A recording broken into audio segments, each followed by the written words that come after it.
All right, to be able to best fit a curve to some given data, we have to first talk about what a transpose is. So if we have this matrix A, and I color-coded the columns of the matrix, and if we're going to transpose it, the notation we use is A superscript capital T, and what that means is flip the rows with the columns.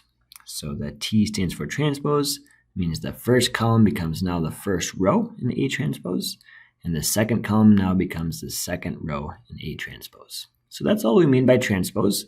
One way to say this is if A is an m by n matrix, then A transpose is an n by n matrix. So the size for the rows and columns switch. And where column I in A is now row I in A transpose. So it just means, essentially, we're flipping the rows and the columns. Now we need to look at something that we've been secretly doing all along, but we haven't thought about it in this way yet. That is this matrix multiplied by a vector secret.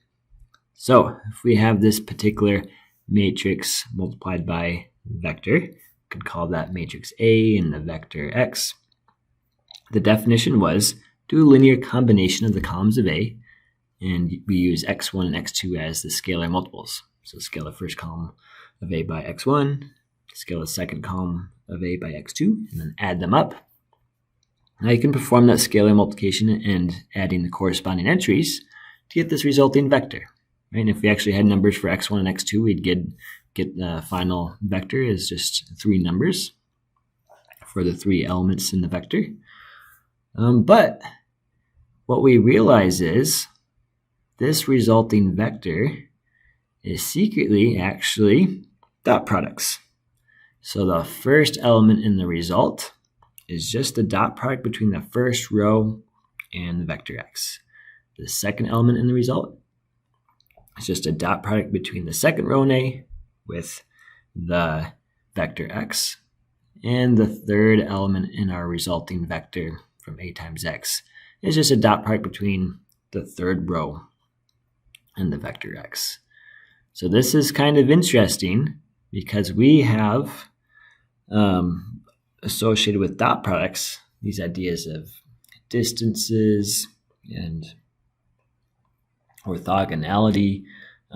So we'll be able to think about best fitting curves to data by thinking about matrix vector multiplication as dot products, because dot products has this idea of distance and orthogonality embedded inside of it. All right, so in summary, right, we can think of matrix vector multiplication as dotting the rows of A with X. All right, so now let's say you're trying to find the best fit line to these 3 data points, right? Well, an equation of line is y equals mx plus b. And what we can do is plug in our x and y coordinates into this equation. Right? Our x coordinates are 1, 2, and 3. Our y coordinates are 0, 1, and 3. So plugging in the first data point, right, x is 1 and y is 0, we get that equation. Plug in the second data point, x is 2 and y is 1. And plug in the third data point, x is 3 and y is 3. Now the order of the equations doesn't really matter. I just worked from the data points left to right. So there's 3 equations, and we only have 2 unknowns, right? We don't know what m is, and we don't know what b is, right? Once we figure out what m and b is, that would be our equation of the line that we could plot on the graph. And we can write this as a linear combination of 2 vectors where the scalar multiples are m and b, their slope and y-intercept, to equal the 0, 1, 3 vector, to equal our vector of y-coordinates. Notice the vector being multiplied by m are the x-coordinates, and b is just scaling a vector that contains all 1s, because in our system of equations, b is not being multiplied by anything, so you can really think of it as b is being multiplied by 1. So in the first equation, we can think of it as b times 1, second equation, b times 1, third equation, b times 1. And now, by definition, we can rewrite that as a matrix equation, right? That's a linear combination of 2 vectors. So a matrix times a vector is a linear combination of the columns of the matrix. So there's the matrix equation corresponding to that vector equation. And to solve that, Right, we get the augmented matrix. We augment the 0, 1, 3 vector on the end and perform our row operations to get it in reduced echelon form. And there it is in reduced echelon form. Now, it does look like the identity matrix, but remember this is the augmented matrix, so it's not the identity matrix. That last row in the reduced echelon form shows a contradiction. Right? It's saying 0m plus 0b is equal to 1. Right? That's the meaning of the last row. And that's a contradiction. It's essentially saying 0 is equal to 1. So there is no solution to this system of equations, or in other words, the matrix equation that corresponds to it. Right? And we already knew that. There's no line that perfectly fits those 3 data points. Right? So that system of equations just has no solution. There is no line that perfectly fits those 3 data points. And that's kind of the background to what we're going to do now in the next few minutes. So we're going to develop a way to find what we call the best fit line. Right? There is no perfect line that perfectly lays on top all 3 points. Right? That this doesn't exist, but we're going to find the line that best fits the data points. All right, let's focus in on that matrix equation that we just looked at, and it has no solution we showed. All right, we can label the columns as A1 and A2 and that right-hand side vector B. Right, so we have AX is equal to B, and we've distinguished the columns as A1 and A2.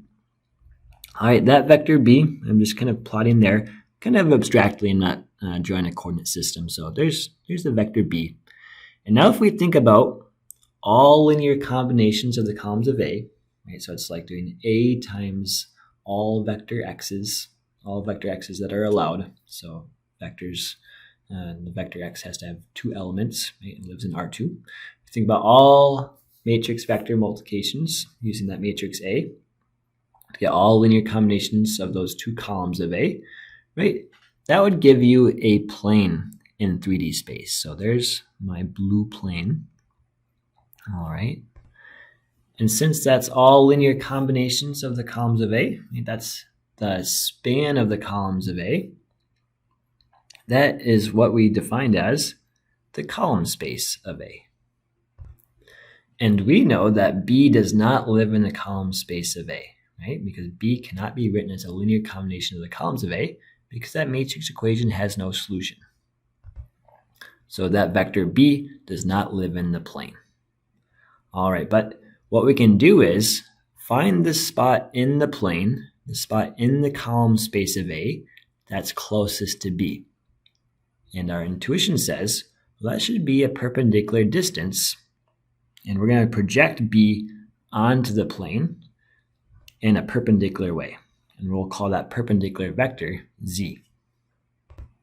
So at the bottom of Z, of that vector Z, that point in the plane, that's the closest spot. If you have to stay in the plane, that's the closest spot to the vector B. Right? Anywhere else in the plane would be further away. It's that perpendicular projection onto the plane that's the closest spot in the column space of A. It's the closest spot to the vector B. Now we can't solve for x perfectly, right? There's no solution. But what we're going to do is we're going to try to solve for what we call x hat. Some vector in R2, some vector with 2 elements, such that when you do A times the x hat, it gets you to that closest spot in the plane to the vector B. So there is drawn A times x hat, right?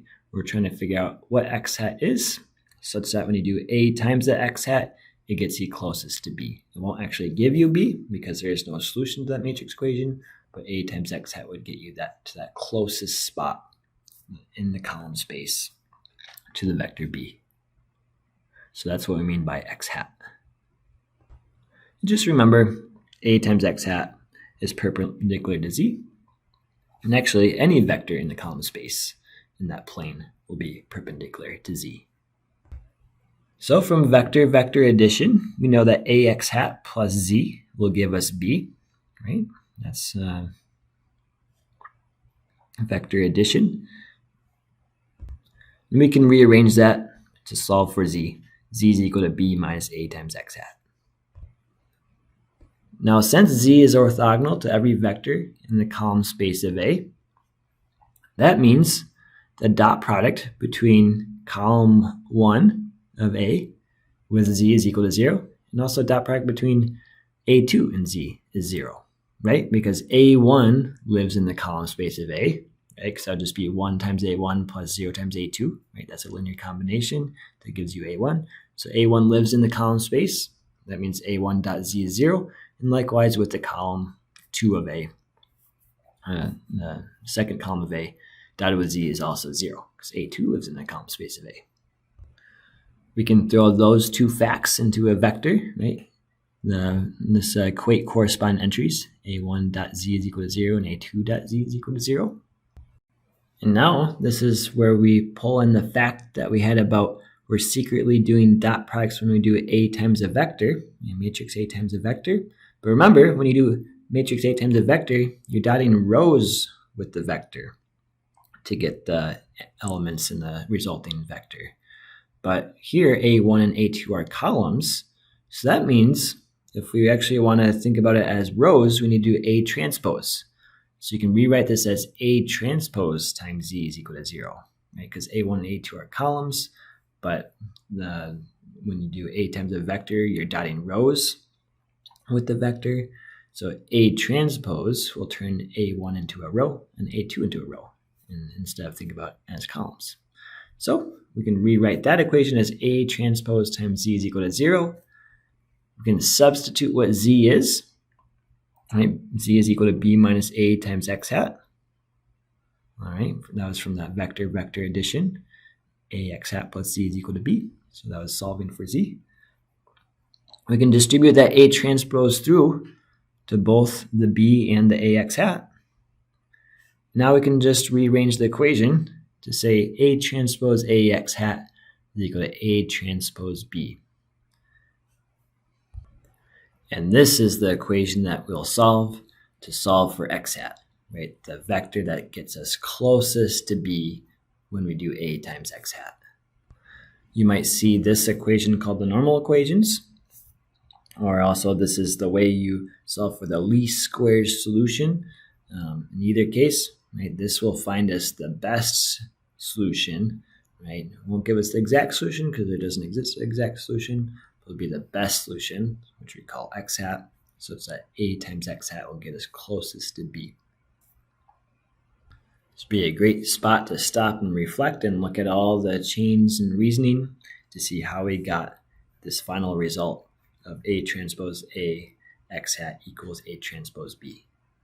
We can apply all this reasoning, again, to just a general matrix equation that has no solution. So a general AX equals B, where the matrix A has n columns.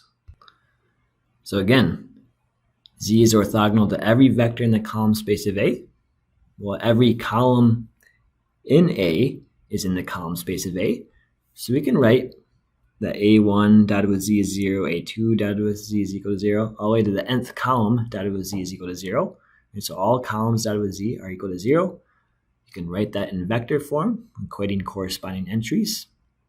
And then we realize, well, matrix times a vector is dotting rows with the vector, but we have columns here, so we have to look at A transpose instead. So this is just A transpose times Z is equal to 0. And we substitute what Z is in again and distribute the A transpose. And we get the normal equations just as before. Okay, so this is the very important equation. This will solve for X hat, our best solution for a matrix equation that has no solution. All right, now that we have all this knowledge on how to find the best solution, let's go back to trying to find the best fit line for these three data points. So we saw we could write our system equations as this matrix equation. Now what we do is multiply both sides on the left by A transpose, right? This is what we just developed. Take the transpose of A and multiply on both sides of the equation. You'll just have to do it on the left-hand side because order does matter when you do matrix multiplication. And now, the left side, you have a matrix times a matrix. They'll give you a new matrix. On the right-hand side, you have a matrix times a vector. They'll give you a new vector. So after doing those operations, that matrix times the matrix gives you 14, 6, 6, 3. And the matrix times the vector gives you 11, 4.